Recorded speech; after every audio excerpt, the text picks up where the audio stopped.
welcome everyone to the CMO podcast discussion hosted by QKS Group. I'm Aaron Andrews. I'm Associate Director here for QKS, and I'm joined by Satish Sati. He's the founder and CEO of BrandSensitize. And what's important about our discussion today is that, most brand mistakes, they don't come from bad intent. They come from believing in the wrong data story. And of course, we're awash with data and sometimes drowning in data. But a lot of times brands are trying to make sense of that data, and they rarely fail because leaders, they don't care or aren't working hard. Yes, they're truly doing that, but they fail because the signals that they're receiving from that data, they're using that to make decisions. And sometimes those decisions don't really reflect what's in the market and what's being actually experienced out there in the market. So in today's conversation, we'll be moving past these surface level metrics and really get down into an honest discussion around the data and how it sharpens and or distorts the brand reality that exists out there.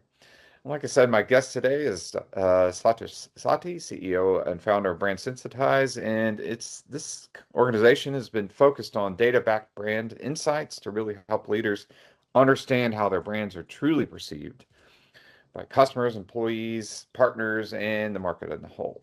So during our conversation, as I mentioned, we're going to be digging into some things specifically around data, and really two key themes here that we're going to explore. First is how the data often exposes a gap between what leaders believe about their brand and what evidence actually shows. And then secondly, how the insights will be translated into confident action and stronger positioning, smarter decisions, and ultimately a deeper trust. So, of course, this is a practical conversation, and we're really going to be digging into clarity over comfort and really evidence over our instincts. So, Satish, it's great to have you here in the conversation. Sure. So, all right, well, let's dive into a topic here that's really an important one, and we'll kick things off. It's really this topic of how brands are often perceived very differently than leaders expect. So there's this internal perception, if you think about it, of what those in the organization, when they're building their brand out and what they think is going to be perceived out in the market. Then there's the notion of what's actually perceived once it's in the market. What's that perception like? And so it's really how brands are often perceived differently than leaders expect, and why uncovering the truth in early stages here and early in what you're trying to build can be really a game changer here. So I know you've used the phrase quite a bit of know your brand's truth. And, really I really want to ask here, what usually surprises leaders most when they finally see the truth laid out in the data? Thank you, Aaron. Thank you for having me here. And it's really great to catch up with you. And as I said in the beginning, that this topic of today's discussion on CMO podcast is very relevant. And most of the companies, they are struggling between the understanding of a real avatar of their organization brand and what actually is being shown to them or what actually is being projected to them during the board meetings. So in our experience, we have seen there are two different pictures or two different images. Every CMO, they don't want to show the truth data to their bosses, especially in the board meeting. They want to always pose something great, something good, so that they can get some attention of 45-minute or an hour meeting. But actually, when the leaders, they go and meet their customers, when they hear their employees' real sentiments, the scenario, the story, the picture is completely different. And that's where, our logo says that know your brand's truth, because it's very important for leader to judge how their brand is being perceived in market on different channels, around different geographies, and how people are really seeing them is very important. That's where, a lot of companies play that they want to really show your blood sugar level, blood parameters in a true fashion, not in a camouflaged manner. And that's very important for the organization. So in one line, I will say that, yes, there is a gap. What the data is being presented to CEO and boardroom and what actually perceived at a ground level. I can quote several examples, several brands in these two different categories, reality versus perception. and we'll dive deep as we move ahead. Hmm. And thank you for sharing that. And in a follow-on question here is have you worked with the brand in if you need to keep them anonymous, obviously for any NDA reasons, but have you ever worked with a brand that thought it was doing everything right? They thought they had everything organized and all their process in place, and they thought, oh, great, it's going to be perceived like this out into the market. They thought they were doing everything right, but the insights really told a different story. Have you worked with a brand like that? Yeah, yes, I have worked with some, especially in IT industry, I have worked with Mm, brands where the story looks very rosy, the story looks very, very glossy, and all of mm-hmm, a sudden, they started seeing, some dip in their perception when the leaders they go on ground and meet the customers. The customers have a completely different, storyline, which is quote unquote confidential, but the storyline between the marketing and storyline what the customer actually perceive about them, there are two different things. And on also on employee front, even the HR data, the CHRO of any organization, most of the time they present something great.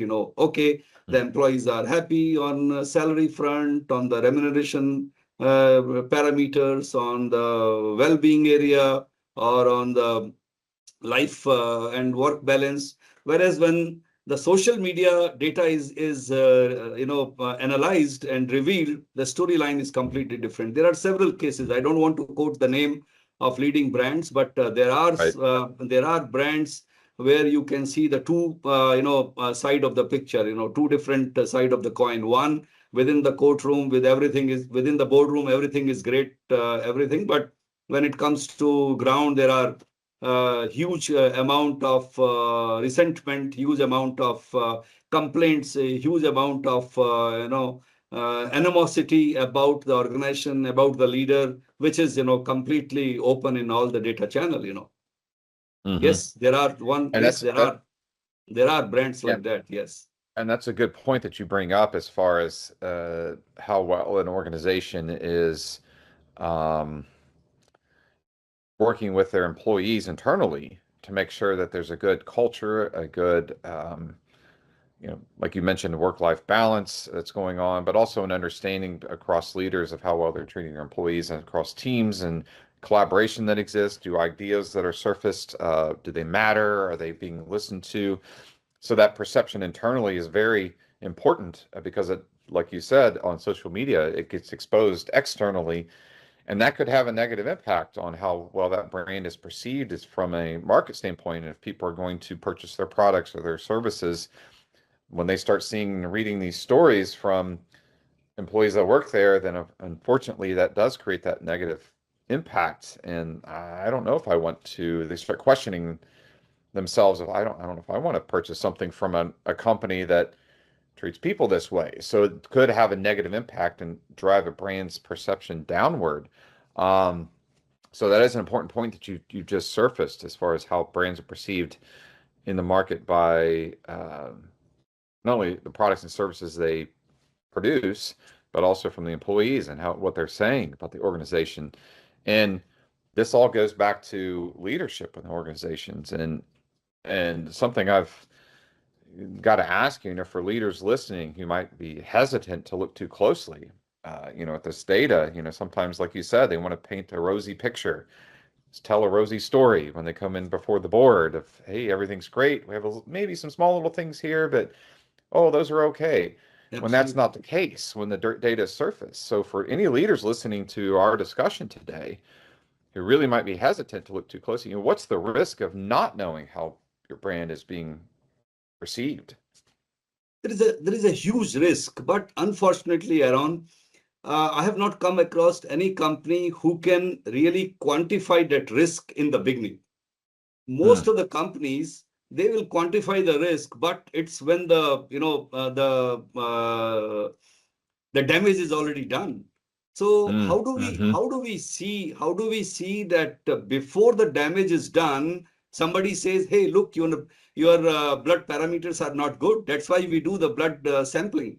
In medical Mm-hmm. science, we do the body blood sampling, but what are the methods of doing blood sampling for your organization? That's a challenge. Mm-hmm. Everybody talks at a later stage, To be very precise, there are some brands in IT industry.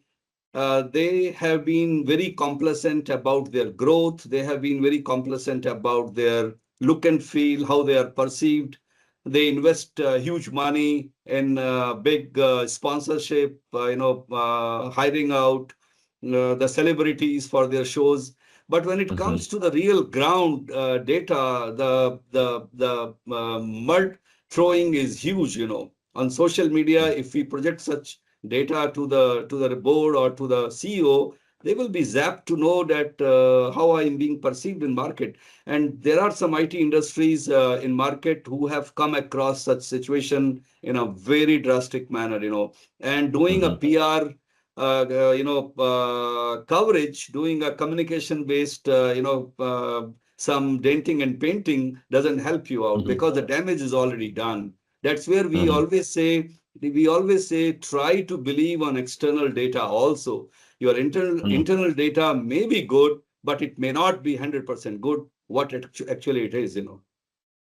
Right, and you brought up a good point there about the damage already being done from a risk assessment perspective, because many times there are organizations that yes, they include risk in their go-to-market strategies and their brand perception, but sometimes that risk assumption is distorted by their own internal realities of what they think is going to Correct. happen. So they don't have a very good, risk mitigation strategy internally before they go out to present themselves what they can Absolutely. do and their product strategy.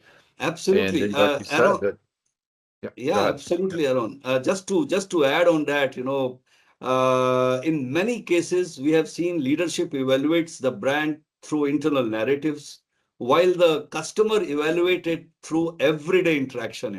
They are Mm-hmm. interacting offline with your employees.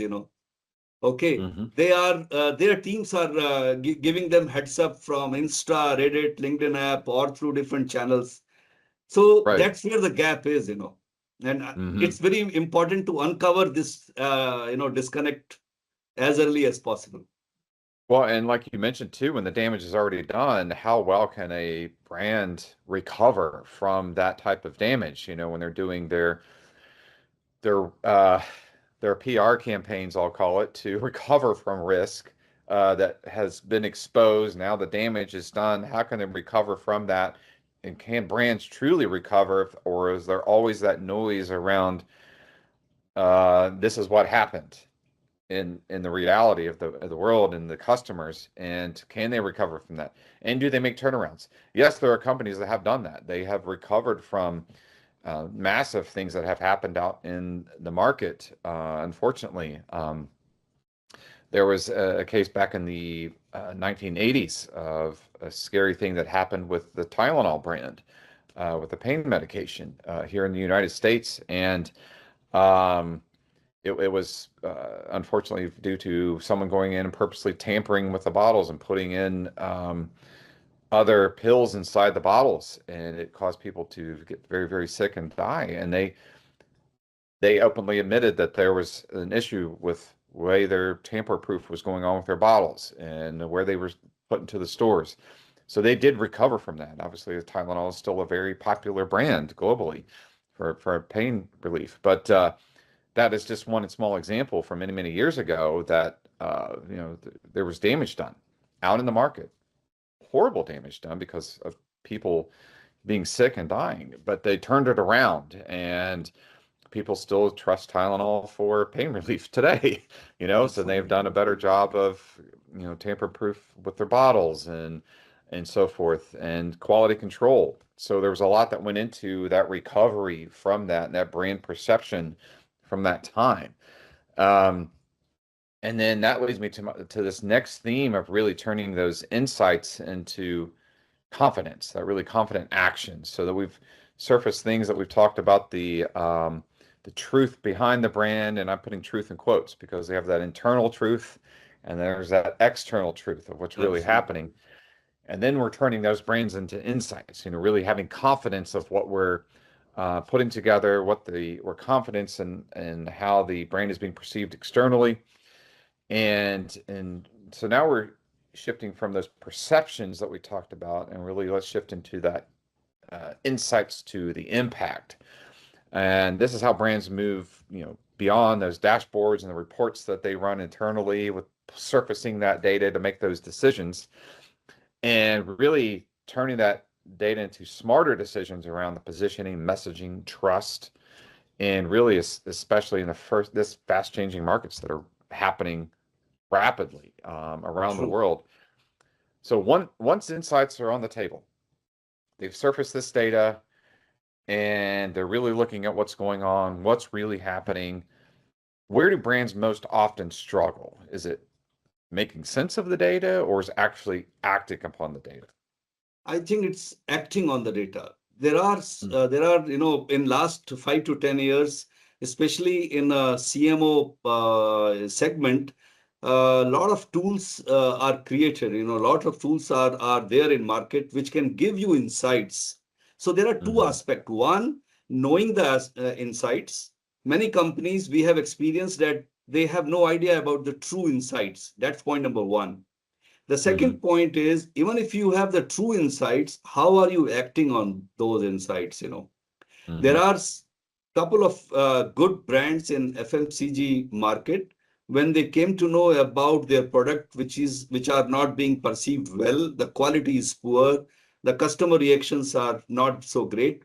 They have called back their products and try to do something good so that the market sentiments remain same. Whereas in some industries, they can't even control the situation. The damages are so great, so diversified in nature, that controlling them are beyond their purview. So one is knowing the insight, and second is how fast you can act on those insights. I'll quote an Hmm. example again. So today the CMO role is no longer a siloed role. If Hmm. anything is done at an employee level, which is good or bad, it's going to affect the CMO. It's going to affect the brand. If anything is done good or bad from a stakeholder point of view, it again impacts the overall brand. So the CMO decisions are no more siloed or in one within one cabin or one within one room. It Hmm. has an impact of multi-dimensional forces, which act from perception point of view, from reality point of view, from HR perspective, from what's happening at a larger scale.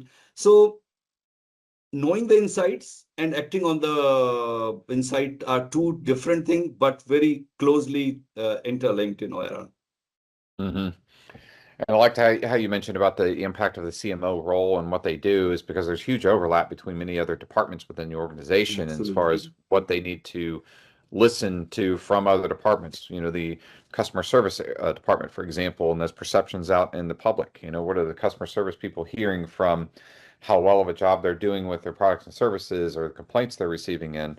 Also working with a financial department, on expenditures and budgets, and how much can we act upon this data that we're seeing out in the market with our brand or certain marketing campaigns based on the budget that's made available. And then there's that obviously working closely with the CEO to make sure everything's aligned with the goal and the vision of the organization where they're going forward. And in other words, you used is acting upon things quickly. Things are changing so rapidly, Absolutely. and if you're not acting upon the data, your competitors are going to be acting upon the data. So you better be Absolutely. positioned to be able to act quickly on that. And even True. now, data is surfaced in this word rapid that we've been talking about in a world of AI, automation, and overwhelming information coming from all over the place. What should leaders really focus on to keep their brand credible and, more importantly, human? Absolutely. So, we can further dwell this with few examples. For example, in retail industry, Mm. if in retail industry your merchandising departments, your supply chain, your in store or outside store experiences are not synchronized, it's end of the day going to impact the brand. Whereas the Mm. CMO Mm. is sitting somewhere far, and supply chain is completely not in his control. But end of the day, It's true. Yeah. end of the day, Yeah. he is going to be penalized for the overall brand. So if the Exactly. design, Yeah. if the designers are not bringing products as per the new latest fashion, who is going to be impacted? It's the brand. Who Hmm. controls the brand? The CMO controls the brand. But in today's narrative, what we have experienced, and a lot of report from independent analyst also says that CMO is in nucleus these days. All the forces affect either good or bad the CMO Hmm. portfolio.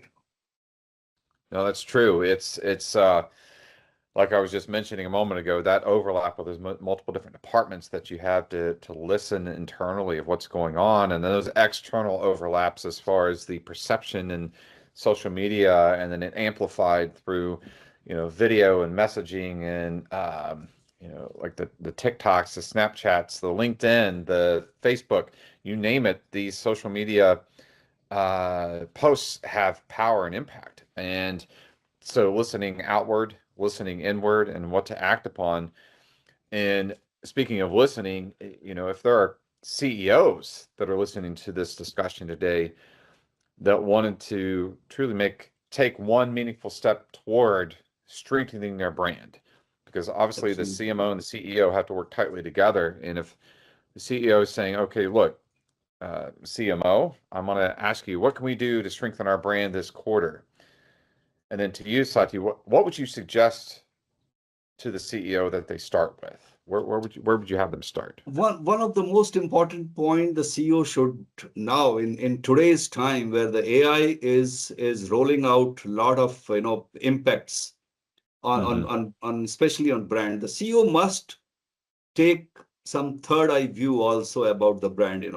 That when I Hmm. say third eye view means how are external the influencer are talking about their brand, how the customers are really talking about their brand. And now there are many cases, even a customer, when you go and meet him, he knows that Hmm. the CEO of X company has come to meet him. He may not give you the true answers, because he Hmm. also don't want to be a bad guy. So he may Right. be very diplomatic, he may be very cautious in telling you the real challenges what you are facing. So you need somebody, a third eye, who can really help you in telling the black spots which are not so apparent. So Hmm. CEO these days should very cautiously gaze on, if not monthly, at least weekly, if not weekly, at least on some daily basis, how the graphs are moving on, Hmm. about their brand. So I think the brand observation after challenging challenges to manage the margins, to manage the EBITDA, or the employee Right. attrition rates, the other factor of financial, the marketing parameters are equally important to know at least on daily basis or on weekly basis. So Hmm. that's what one advice I'll say. Apart from financial margins and other parameters, Hmm. please look into the brand parameters also, which are going to really help you take your stakes or the financial parameters up. Right. I And hope and this makes something sense. too that you've mentioned inside there, it's for CEOs, I would challenge you to be open to listening to harsh truths. Absolutely. Yeah, It, that's the. it's sometimes it's a big struggle to hear those harsh And reality Aaron, truths. Yeah, absolutely. And Aaron, it's good to hear the harsh from your own people correct. rather than hearing Yes. it from the external world. Yeah. And the CEO needs to be able to not only listen but not be harsh back to them, knowing that they're the messenger, Absolutely. just conveying the harsh truth, and then turning around and say, "Okay, I hear this. It's not really what I wanted to hear. This reality of what's going on." But being able to come back and say, "Okay, what can we do together, collaborate together to get this resolved, or what can we do next?" That action that we talked about, and so as we wrap up our discussion today, I'd like to get, your quick thoughts here on really, what excites you the most about how data-driven insights will shape leadership decisions over the next few years? What are you seeing out there of how this is really shaping their decisions? Aaron, this is very good question. In our experience, we have talked to close to 500 executives in Mm, various vertical in retail, especially in retail, the pharma industry, the manufacturing industry, and on and off within IT industry. So we are very confident, and our data shows that a lot of CEOs they have started believing on insights. That's point number mm, one. Now it's happening the other way around. They are getting the insight reports, and now they are questioning their different leaders, the CHRO, the CMO, or the compliance risk and compliance departments that questioning on the based on insight. So I believe that going forward, a lot of insight-based marketing decisions will happen. And even the CFO has started questioning if we are investing, let's say, X million in any sport event, what are the ROIs of those sport events? What are the ROIs in investing in heavyweight celebrities to be your brand ambassadors, whereas the mhm, data from other sources are really disheartening. So I believe that insight-based marketing, insight-based decisions, insight-based future forward-looking actions will be more in discussions as we move forward in our. mhm. And that's an important point you brought up about the ROI on those investments. Is that really turning into a strategic revenue strategy? Is that actually, Absolutely. are we, are we spending more on these outlets to uh, boost our brand image, and is actually turning into real revenue dollars and hitting our bottom line? Is where CEOs and the CFOs are specifically looking to see if that's really a wise investment and what can be surfaced in that data. So, Sati, thank you so much for joining me in the conversation today. And everyone listening, I want to challenge you with this. Don't ask your data to reassure you, ask it to tell the truth. So that's what you Thank you. really need to look for. Thank you. And Thank Sati, you, thank you Aaron. so Thanks much for for joining having. me. Yeah, thanks for All right. having us. Have a great day, please. All right. Bye. Thank you. Bye-bye.